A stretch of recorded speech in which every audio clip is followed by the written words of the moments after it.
Greetings. Welcome to Oil for the Journey. My name is Sherry, and I am your journey reader for today. I will be coming to you from the book of Isaiah, chapters 13 through 16, and I pray that the word blesses you as we read on today. Isaiah chapter 13, a prophecy against Babylon that Isaiah, son of Amos, saw.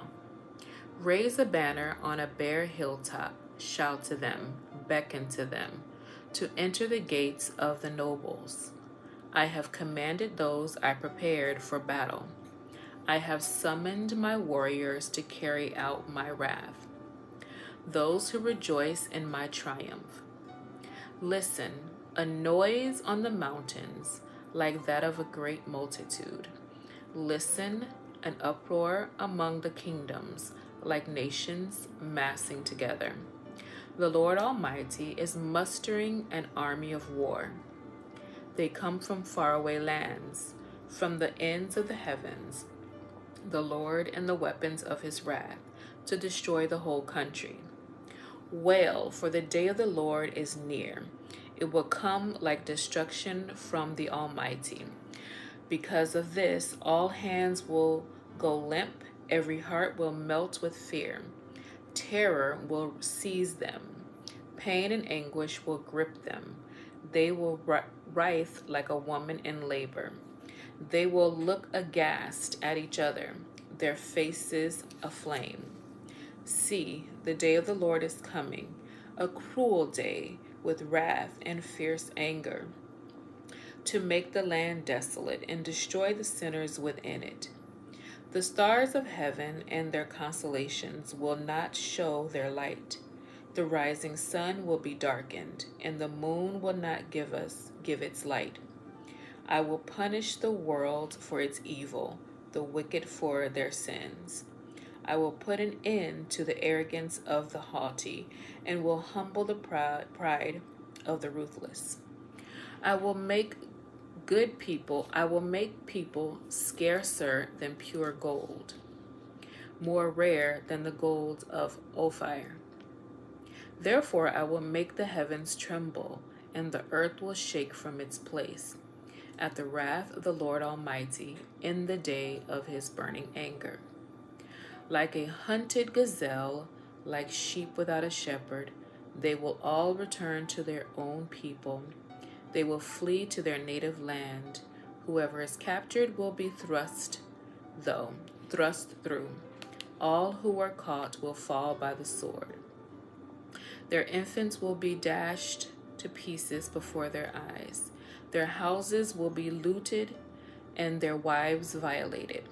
See, I will stir up against them the Medes, who do not care for silver and have no delight in gold. Their bows will strike down the young men. Their bows will strike down the young men. There will be no mercy on infants, nor will they look with compassion on children. Babylon, the jewel of kingdoms, the pride and glory of the Babylonians, will be overthrown by God like Sodom and Gomorrah. She will never be inhabited or lived in through all generations. There are no nomads, and there will pitch their tents. There are no shepherds will rest their flocks, but desert creatures will lie there. Jackals will fill their houses. There the owls will dwell, and there the wild goats will leap about. Hyenas will inhabit their strongholds. Jackals, her luxurious places.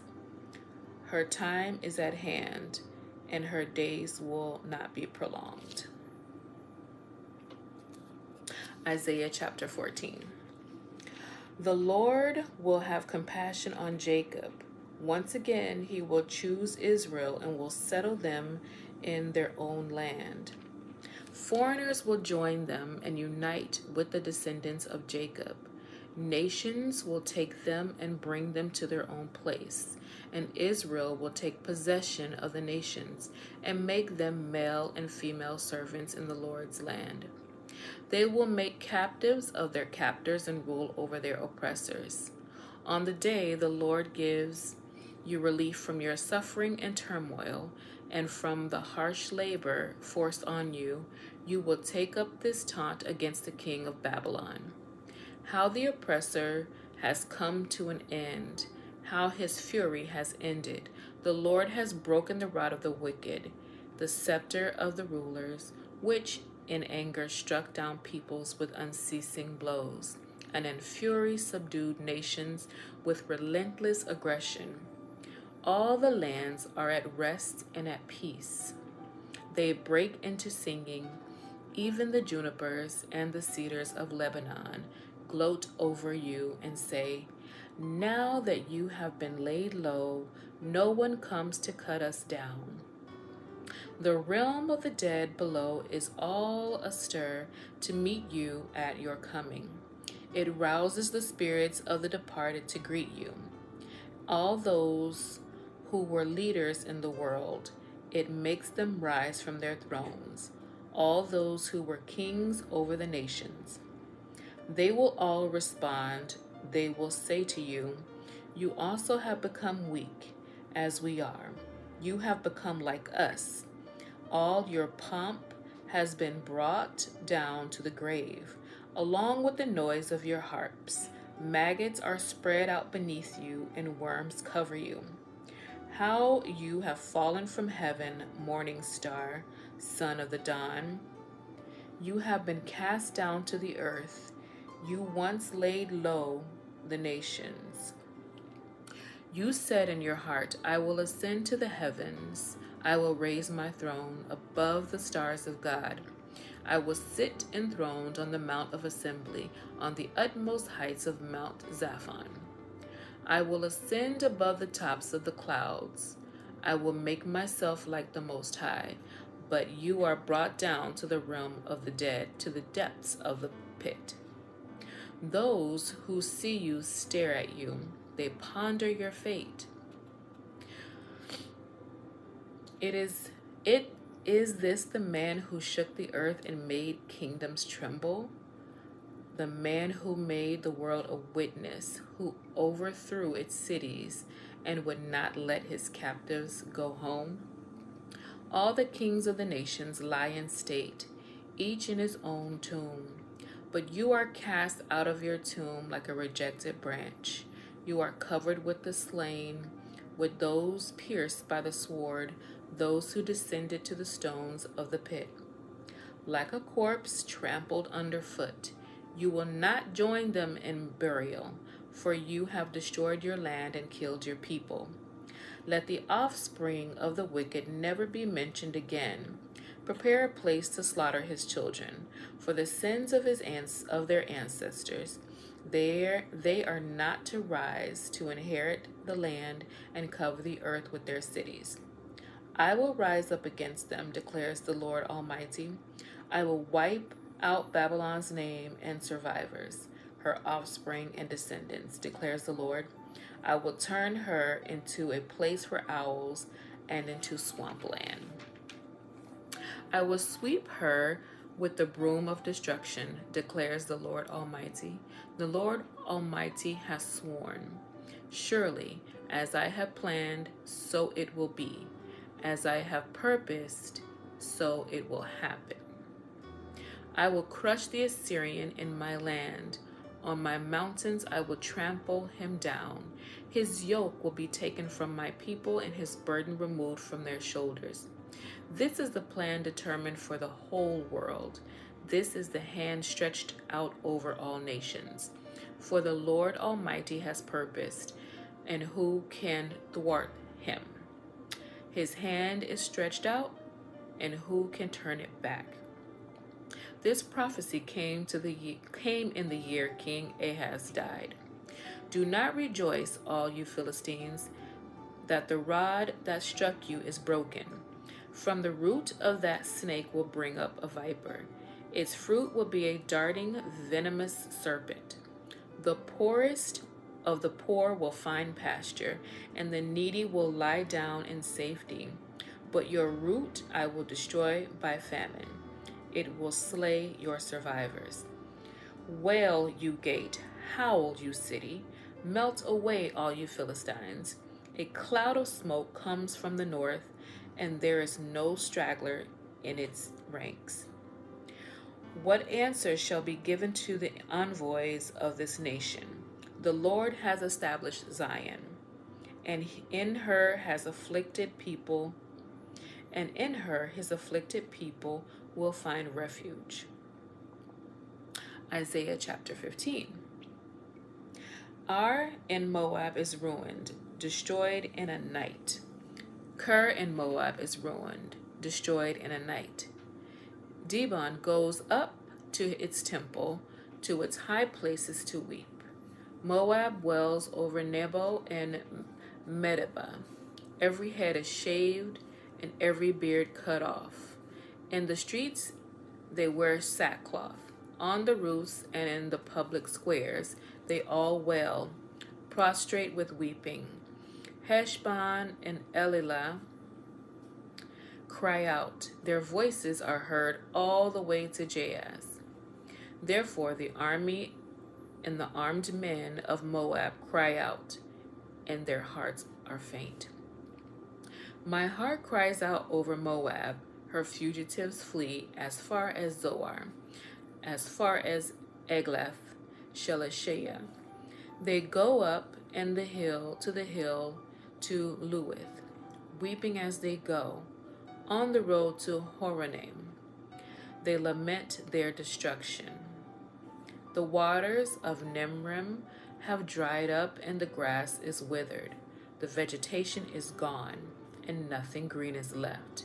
So the wealth they have acquired and stored up, they carry away over the ravine of the poplars. Their outcry echoes along the border of Moab.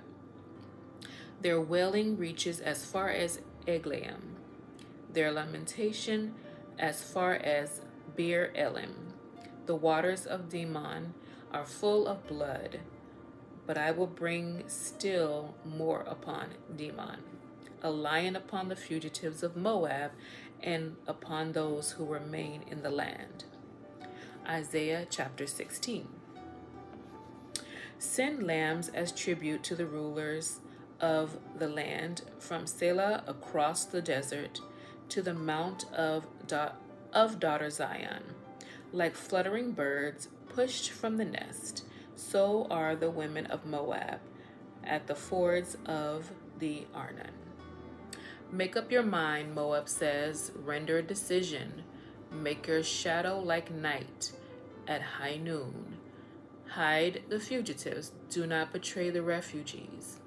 Let the Moabite fugitives stay with you, but their shelter from the destroyer. The oppressor will come to an end, and destruction will cease. The aggressor will vanish from the land. In love, a throne will be established. In faithfulness, a man will sit on it. One from the house of David, one who in judging seeks justice and speeds the cause of righteousness. We have heard of Moab's pride, how great is her arrogance, of her conceit, her pride, and her insolence. But her boasts are empty. Therefore the Moabites wail. They wail together for Moab. Lament and grieve for the raisin cakes of Ker Hareseth. The fields of Heshbon wither, the vines of Sibmah also. The rulers of the nations have trampled down the choicest vines, which once reached Jazer and spread toward the desert. Their shoots spread out and went as far as the sea.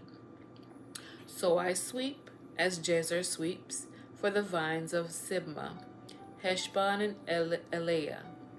I drench you with tears. The shouts of joy over your ripened fruit and over your harvest have been stilled. Joy and gladness are taken away from the orchards. No one sings or shouts in the vineyards. No one treads out wine in the presses. For I have put an end to the shouting. My heart laments for Moab like harp. My heart laments for Moab like a harp. My inmost being for Ker Hareseth. When Moab appears at her high place, she only wears herself out. When she goes to her shrine to pray, it is to no avail.